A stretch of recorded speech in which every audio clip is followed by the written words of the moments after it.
Welcome to the Rise to Shine podcast with Noelle Custis, where we ignite the spark to discover your favorite self. It is time to get real, ladies.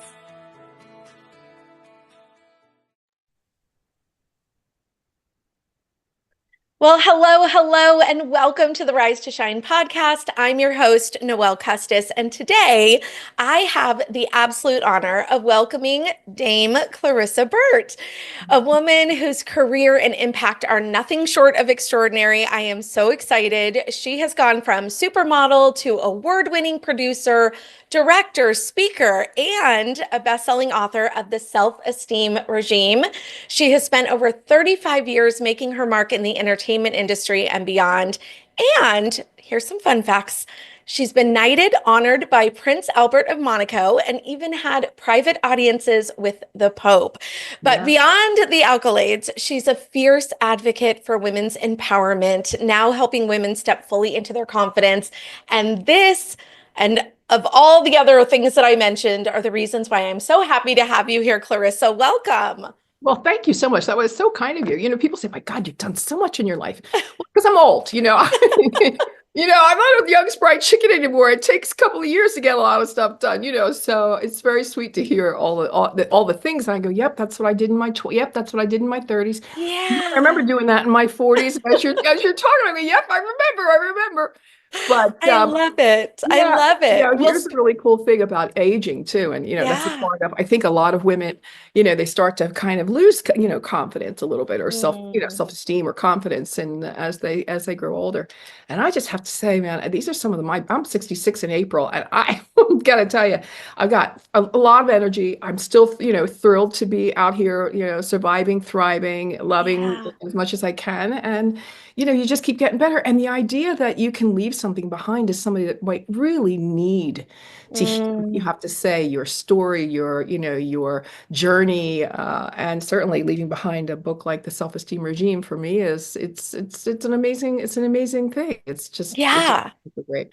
No, I am truly I have to tell you, I am obsessed with your story. And I love what you just said because it is so true. And that's what this podcast is all about. It is really for women to see that we are not, not that growing old is a bad thing, but I always say, I love that we're growing young and that we get to have all of these experiences and gain the wisdom through the years, make pivots, and still be in a space where we're always evolving and changing, and life doesn't have to stop at a certain age, and that we get to keep going. And I love that. You just said it. I think the most important thing is that we're not growing old or young. We're just growing, and that's really there you go. Perfect. It's our sacred duty, isn't it? It's our sacred duty to continue to work on our personal development, our self-improvement, our self-esteem, and our self-confidence, no matter what life throws at us, because we know very well how life can trigger us and what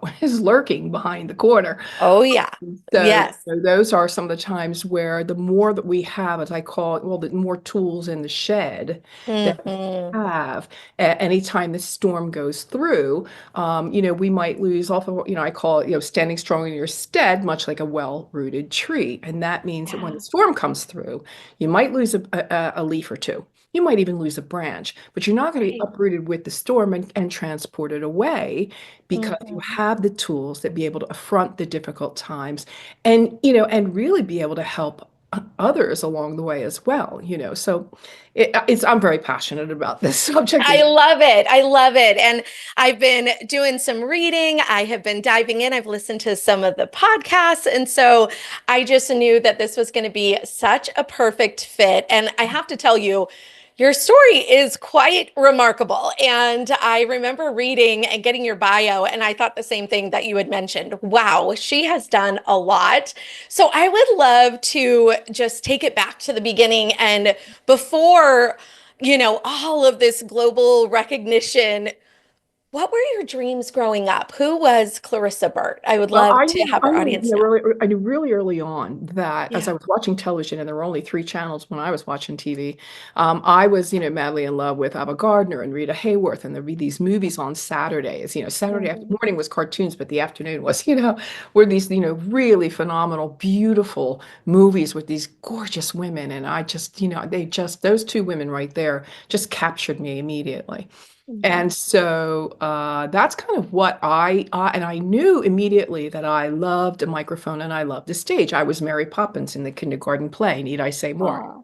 And so when I sang Supercalifragilisticexpialidocious and got a standing ovation, I was hooked. I was hooked. I was like, yeah, I like this. This is going to be fun. Long story short, as I finished school, then I started to model. I went into modeling at an later age than most do today. But I was in New Jersey, graduated high school, moved into the city, the bright lights, big city, got an agent I was with Wilhelmina, and that's where my modeling career started. So after modeling, I knew that I wanted to act, and I did. I did some, about 18 different movies. One being the Mean Queen and the Neverending Story Part Two. Many might remember that back in Mhm. 1990. But I really loved live television. So as I had moved to Italy to become a model, I moved up the ranks and started to work on television there. And that's really where I had the time of my life. After which, I opened up my own production company and I produced the Miss Universe pageant and 3 hour live prime time on one of the major channels there. And that was really, that was really, really cool. I mean, it Mhm. was almost Yeah. killed me. I was in my 40s then. I mean, I was in my 40s and 3 hours worth of live, prime time TV will almost kill you. But it was extraordinary. It was just exactly what I wanted to do and where I wanted to be. Yeah. After which, I moved back to the States in 2005, and I took a little bit of a break, and then I realized that I wanted to open up my own multimedia platform. It's called In the Limelight, and in that is a place for women to be able to promote their wares, and I teach women how to be in media, on media, and the like. And so I have the multimedia, meaning television, podcasts, and a digital magazine.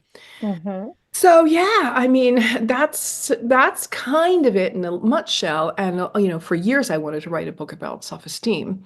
Yeah. And I was on stage giving a speech, and Gary Krebs, who co-wrote the book with me, I mean, I told him everything I wanted, and he wrote it because I'm too ADHD to sit down and do anything. And and so he really was so amazing to work with. And there you go. The book has been in Barnes and Noble for the last 3 years on the shelves. Right next to, so as I walk in, my shelf is Brene Brown, Clarissa Burt, Deepak Chopra, and Dr. Joe Dispenza. And I went, that's not bad for your first book. Good on.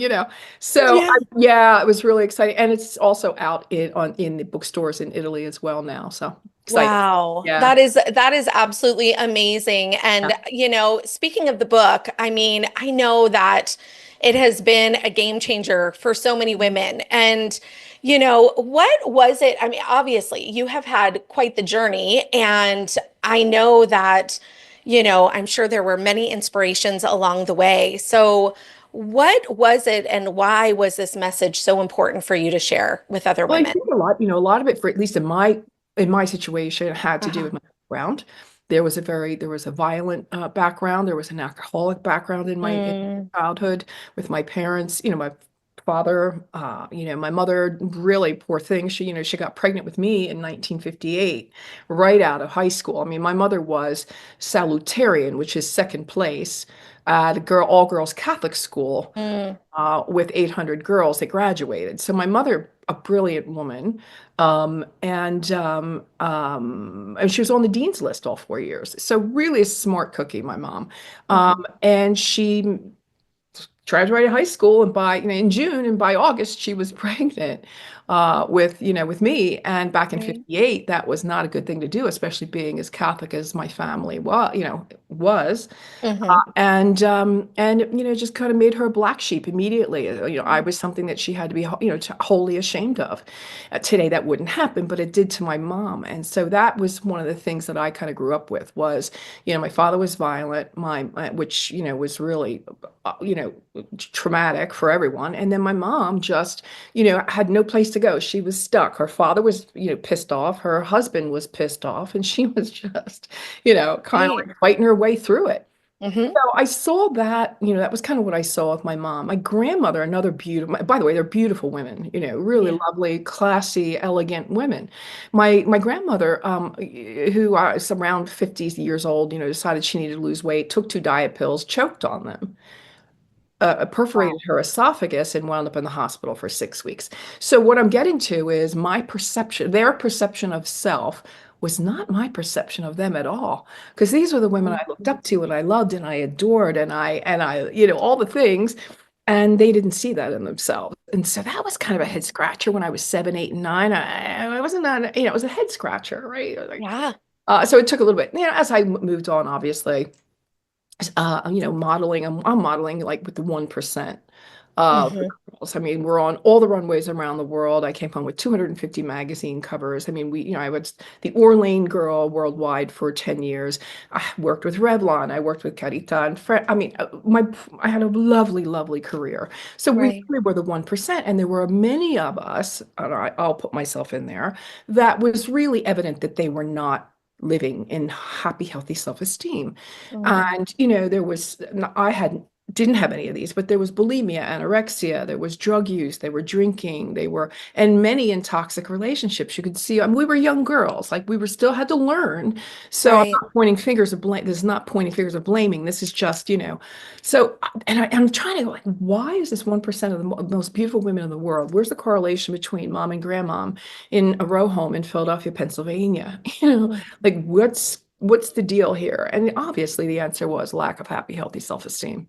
Yeah, I mean, it's so huge. And I'm so curious as you're unfolding that story, even before diving into this book specifically. But during that period when you're witnessing this happening and you're doing all of this, I feel like with setbacks, it's so easy to fall into some of that. What helped you to stay so grounded as you were moving forward during these Yeah, that's a seasons? really, really great question. I think that, notwithstanding the craziness of, the Mm. childhood background, there was still a strong Catholic discipline in the house. It was quite stern. It was, children to be seen and not heard. There were consequences. You learned respect. You learned your manners. There were different guidelines. Mhm. Um, that we adhered to as children, mostly out of fear, because Right. the belt Right. the belt flew around. It just was there sometimes. You know why. So, there was that, right? And so Mhm. I remember, these were the times where, my parents used to go in on parent teacher night and tell the teacher, you can whack them around anytime you wish. You can, do whatever you want with them, and that's the way it kind of was then. Yeah. Today that couldn't happen. It wouldn't happen. But then it was, you go right now. We never did anything that would warrant that. But just to Right. know that we know that wasn't just at home that that might happen. It was going to be in school too if you didn't toe the line. So Hmm. it was a different time. And Yeah. I think that that gave me some guidelines and guidance. And the other thing is, Noelle, what's as crazy as that you may remember back in the day, there were three bookstores. It was Walden Books, Border Books, and of course Barnes and Noble. And in the Yep. very back, there was a teeny little section, and it didn't have but 40 or 50 books on it, but it was the self-help section. Hmm. And that's where I went for my guidance, my solace, my assistance, my support, and my reason why for so many things in life. Today, I'm thrilled to say not only is, again, my book is on the shelves, but Yeah. you walk in and it's rows upon rows upon rows upon rows upon rows of something called the personal development section. Hmm. And so, to the point being that people are still and always probably will be in, search of guidance, assistance, and support. And so it's a $1 billion industry, Yeah. self-esteem and personal development. So this is where I go back to saying, For me, the self-esteem regime, it's a manual, which is my book, but it's Mm-hmm. also a mission and it's a movement and it's one that we need to adhere to if we want to be living the best lives for ourselves and not only, but for those around us. So there, that's kind of, hopefully that was the answer to the question. Yeah, no, I love that because, there's a lot of midlife women that are, listening as part of our audience. And I feel like I hear this so much that, when they're younger, they have this confidence and, they were, and not just confidence on the outside, but some confidence, coming from within. But yet, as they are getting into more of the midlife and maybe their roles have changed or their bodies have changed, Right. things are Oh yeah. just changing, right? They start to really struggle and go down this path with the challenge of finding their confidence again and stepping into their power. Right. So I would just love for you to talk about in the self-esteem regime, like Yeah. how this helps women who feel stuck or who feel like Right. they're starting over. Well, the first thing that we talk about in the book is release, which is a huge one. I mean, Mhm. releasing all of the things, the paradigms and the models that we've been taught along the way. For example, for me, children to be seen and not heard. Well, that didn't work out. You know, I mean, not for now, but back in the day. Now remember, I'm talking about back in the day. Yeah. They're in the 50s, and I was brought up with my father, who, as an Irishman, an Irish American Irish, had Mhm. back in the day, the Irish and the Italians didn't get along. I don't know if you remember Right. the Yes. gangs of New Hmm. York and all the things. So there was always fights between them, and so all of the racial slurs that used to fly back then, right? So they were gay, Right. or they were wops, or they were, it's Yeah. kind of funny. I wound up living in Italy for 30 years. And I honestly don't know that happened, but it was like almost this subconscious thing of going, wait a minute, I love Mm. Italians. They're great. Hmm. Also fabulous looking, and they're extremely, Right. yeah. Um, my mom. Oh God, don't take my picture. I can't stand my picture taken. I come out horrible in pictures. Well, that didn't work out either. Yeah. So there was a lot of wiggle room for me to be able to break out of the things that I was being taught also. So Mm. releasing a lot of the things that we were taught, that we were shown, and a lot of this being brought, forward from the tribe, right? Hmm. Parents, grandparents, and Yeah. forward. So, breaking out of some traditions that we know may not serve us or probably don't serve us. It does, and be careful because people are getting really weird here. They get a little afraid because I don't want to hurt anybody and they don't want to offend anybody. Hmm. Nobody don't want anybody's nose out of joint, but there's no growth if you don't. So it doesn't mean you're not coming home for Christmas again or that you won't be home for Thanksgiving. It just means that once you're out, usually you're out of the parental home is when you start to grow on your own and find out what does and doesn't work for you. Right. The other thing that I like to talk about is the word confidence. So in Italian or in Latin, confidere, which means with trust. Mm. Confidence, people say self-confidence, it's trust in self, literally translated. It means trusting in yourself, trusting in your judgment, trusting in your thought processes, trusting in your abilities, trusting in just wholeheartedly who you are and what you have to give to the world, and letting that be, feeling kind and comfortable with that. Because, I know that my mantra, and I'll leave it to anyone that wants to take it with them, is I want to be a better person tomorrow than I am today. How can I be a better person, universe, tomorrow than I am today? And Mm. it might be the littlest of things or the greatest of things. And I'm sure we can all relate when, we go into a supermarket and, we're coming, oh, I just love that top. That is so cute. Where'd you get that? Oh, thank you. Yeah, I got it on, wherever. And Yeah. sometimes I got it on Amazon, God, that looks great on you. Well, have a great day. Off you go. You'll never see that person again. Right. Ever. But it's the idea that it was a win-win situation in that you made somebody feel good and it made you feel Mhm. good to do that. I Right. So love it's that. sometimes it's the littlest of things that Yeah. we can break out, do something kind, let somebody in traffic. You're going to get there eventually. Just let them in, make a smile, and I think we need to get back to grace, and we need to get back to the mannerly ways that we used to be. Make us feel good about what we stand up in public transportation for a woman that is pregnant or for the elderly. I haven't seen a kid do that in 100 years. Right. And Right. so I think that's kind of getting back to the point, so releasing the things that we know don't work, accruing and making ours the things that we know do work. And then the Hmm. second chapter is a rebuild. So now Mm, it's on, you've got a ground beautiful. zero now. You've got a Hmm. ground zero to build the life you want for yourself and to be confident in doing that. Don't worry about what everybody else is thinking. That was a huge one for me, worrying about what everybody else is thinking. Oh, Yeah. so glad I got over that a long time ago. Oh, God, but it used to rule my life. It It used really to does. rule me. So Hmm. here's the thing about that. We talk about the grass being greener on the other side or keeping up with the Joneses, right? So Right. keeping up with the Joneses was something we used to hear a lot as kids. But yeah, that grass being greener on the other side. Well, here are two things about that grass. The grass is always greener where you water it, Hmm. right? And Yep. secondly, is it really grass or is it astroturf? So good. Right? So, in other words, is it really grass or is it the plastic? Is it the unreal? Is it the fake that people will have you believe that is happening, right? Or that is So their good. reality. And we get a lot of that on social media. So just be really Yeah. careful about that. And by the way, if it is real grass, rejoice for them. Be happy for them. Don't be jealousy is a really low, it's a low feeder on the totem pole, on the energetic scale. It's Yeah. a real low feeder. So stay away from that. Just Yeah. be happy for them.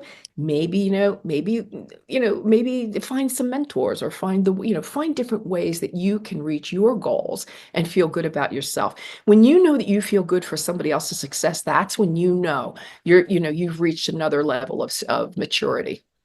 Absolutely. Gosh, so many awesome nuggets in that. I love that idea. First of all, I loved that whole metaphor of the grass being greener on the other side. It is so true. And I feel like in this day and age, that is something that speaking of relearning, I mean, phones, social media, all of that didn't exist when I was growing up. So that was not a thing. But for my daughter and my son, it is absolutely prevalent in their lives and helping them to understand that just what they're seeing in front of them is not all, it is not the entire life of someone, and to really be so grounded in that concept because I think it can be such a challenge. And then, of course, again, going back to women as we are aging, it's that whole idea of, gosh, how much do I put a filter on? How much, Yeah, what do I put out into the world? And right. just learning to value ourselves as who Yeah. we are. Well, let me close that with this thought. We were created by all that is perfect. Hmm. And whomever that may be for you is fine. Hmm. God, Buddha, Krishna, Yep. the universe, it's all good because it's Right. basically it's all one, right? I believe.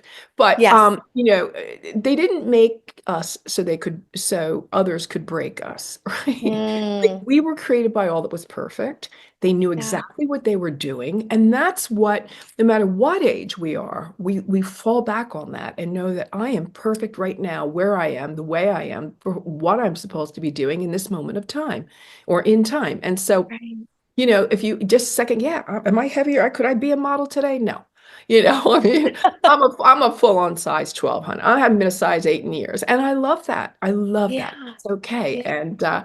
And it's all good. So I love that. And thank you for pointing that out. I think it's just so important. And I feel like the more we hear that, the more that we can be in that space, the more confident we become. And that is, I feel the same way that you do. Yes.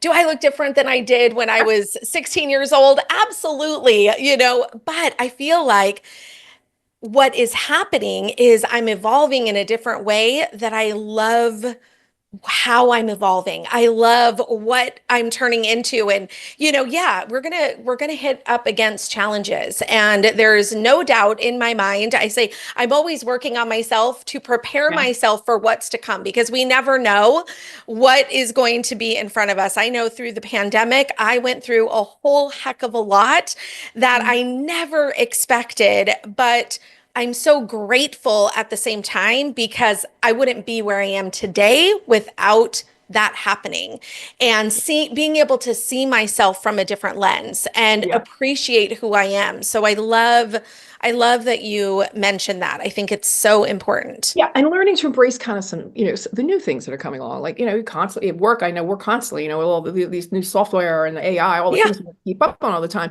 But in our own personal lives, we have to remember that old habits don't open new doors, right? Like right. we have to pivot, and we have to. It's Hmm. uncomfortable sometimes. It's not a, but you've got to eliminate some things sometimes in order to evolve. And that's what we're doing. We're evolving every day. I'm more evolved than I was the day before. And I Right. think and even if it's in the teeniest, weeniest little way, it's okay. Let it go. Like we're gonna hold on to stuff, and it's like just take a couple. Yeah. Look, by the way, I only wrote the book because I know how it feels, right? So Yeah. this is not about but you also have to learn how to take responsibility, which is, by the way, my third chapter, Oh, love that. for your emotional pain, for everything Mm, that you're going through. It wasn't your mom, it wasn't your dad, it wasn't your husband, it was you. You have to take responsibility for all of the choices that you've made in your life. And did they make it easy? Probably not. Was it hellacious at times? Yeah. Did you walk through, feel like you're always what, that last mile? I talk about walking the last mile, Noelle. And you always hear about going the extra mile, going the extra mile. Okay, let's go. Well, that extra mile is dark, uh, mm, and it's windy, and it's scary, and there's wolves howling, and there's this teeny light, really teeny light, like at the end. It's like mm. you're going towards something, but you're not quite sure. When you go, okay, gang, let's go. When you turn around, nobody's there, and that's where the extra mile really starts. Because you got to that point probably with some friends or family, whatever. But a lot Yeah. of people don't want to go the extra mile, and so when they do, and you go, okay, I'm going to go for this. I'm going to do it. I'm going to go. And that light, every step you take is bigger and better and bolder and brighter until you walk into or Mm. the darkness. Man, it's an amazing feeling. So that's why I say take responsibility for the emotional pain, do the work you need to do, find the help you need to. It could be a book, it could be a group, it could be a meetup, it could be, a coffee clutch, it could be whatever it is you need it to be, a Yeah. course class. Like today, you Right. didn't have to wait to see that little, self-help section in the back of of a bookstore somewhere. There's help everywhere. There's really no excuse. I love that because I'm really talk to our audience about investing in yourself. You are so worth it. And there are Yeah. so many Yeah, yeah, spaces where you can get help between the podcasts and the books. And, and I'm still a huge book lover. I have to say, I yeah, love being able to walk into a bookstore. It makes me yeah. so happy. And I love being in that section and checking it all out and seeing what's out there. But, never feeling like, it's just time to throw in the towel. I feel like there are just so many possibilities out there that are going to appeal to you individually. And that leads me to, I believe that you are starting a retreat. Oh, wow. You really have done your I homework. did do my homework. I Holy was so schmoly. curious about Good this. on you. Yeah. I would love to be able to, yeah, I'm going to be, starting the retreats. Really want them to be events, but I think starting with the Okay. retreats would probably, probably be a retreat as I get started. I'm working on that right now. Okay. Actually, it's another thing. I wanted to do the book 20 years ago, and it finally came out 4 years ago. So it's kind of the thing I've been talking about doing for a while and really do want to put into place. And that is doing the retreats whereby not only do you just make, an amazing new friendships, which is, I'm an one thing I know how to do really well is connect people. And that's Hmm. what I love to do. Plus, be in front of the room and bring up everybody else so they can shine too. Yeah. And so, I've been in media for 100 years, so it's one of the things I just love to do. But you need to get people back in the room. So, of course, we had COVID, and I had to put that off for a little bit. And then I Mhm. had the book come out, and then I was in Italy doing a show there. So it's right back up on the first thing to do. And it would, I think I would like to call the events Envelop Her. Oh, I love that. How Yeah. envelop ourselves and not envelop one another. Uh, Yeah. Four basic guises of the four pillars of self-esteem, which are look good, feel good, be good, and greater good.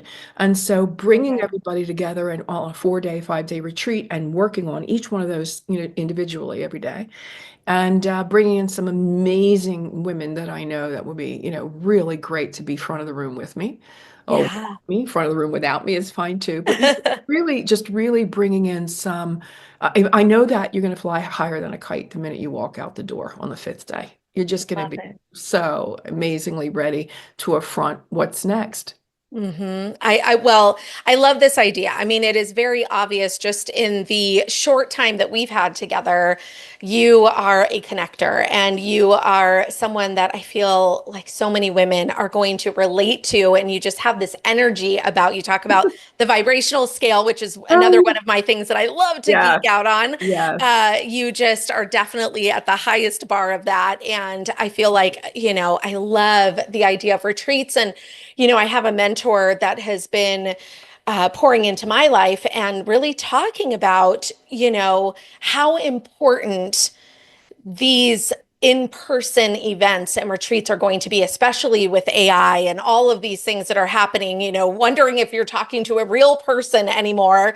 But being belly to belly with other humans, with other women that, you can be inspired, but also, and this is what I love what your book is about, is it's not only, talking about it and the how to's, but it's the let's get into action.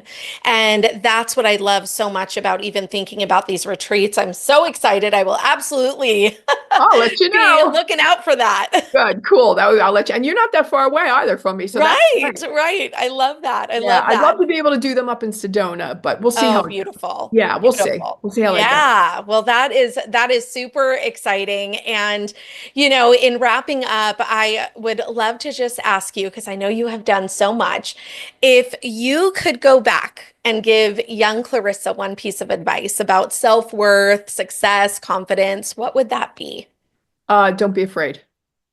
Love it. Don't be afraid. Don't be afraid. And it sounds really banal. It sounds really like, oh, well, that was easy, But I will tell you that fear has been one of the things that has held me back from some of the greatest moments of my life, Mm, probably since day one. And again, that goes back to, not having confidence, not having the self-esteem, not believing in self, thinking I never thought I could be a model. Well, I modeled and did a pretty darn good job at it. I didn't never yeah. be an actress. I did an act. I was an actress, and one of the movies was a Warner Brothers worldwide release.